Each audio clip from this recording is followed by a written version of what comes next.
গ্রীষ্মের এই প্রচণ্ড গরমে নিরামিষ সবজি খাওয়া দারুণ উপকারী। তার জন্য আজকে দুপুরে মেনুতে রেখেছিলাম এই একটা নিরামিষ সবজি, যাতে ডাঁটা, সবুজ ডাঁটা থেকে শুরু করে আলু, কাঁচকলা, পেঁপে, কুমড়ো এবং কাঁঠালের বীজ সমস্ত কিছু দিয়ে একটা শুধু মিক্সচার একসাথে গরম তেল এবং জিরা ফোড়নের ওপর ছেড়ে দেওয়া হলো। পরিমাণ মতো লবণ দেওয়ার পর এবার একটু ঢাকা দিয়ে দেওয়া হবে, কিছুক্ষণ ঢাকা দেওয়া হবে।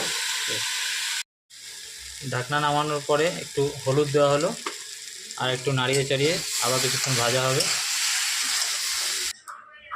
অনেকক্ষণ জালের পরে জল দিয়েছিল, মাঝে কিছুটা জল দিয়ে এবার গাঢ় গাঢ় হয়ে এসছে। এবার একটু ঝোলটা চেক করা হচ্ছে যে নুন ঝাল ঠিক আছে কি না। তাহলে এবার নামিয়ে ফেলা হবে। অবশেষে আমাদের নিরামিষ সবজি রেডি।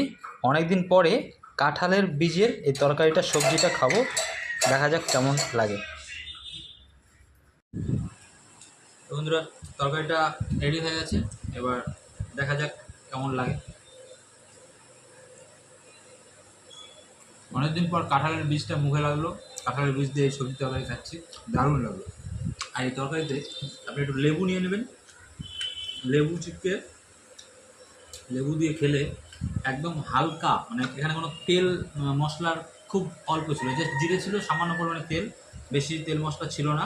সবজিটাই পুরোটাই সবজি ছিল এই দিয়ে, আর লেবু দিয়ে তরকারিটা দারুণ অসাধারণ লাগে। আর তার সাথে যদি একটু কাঁচা লঙ্কা কামড়ে খাওয়া যায়, অসাধারণ, সুপার।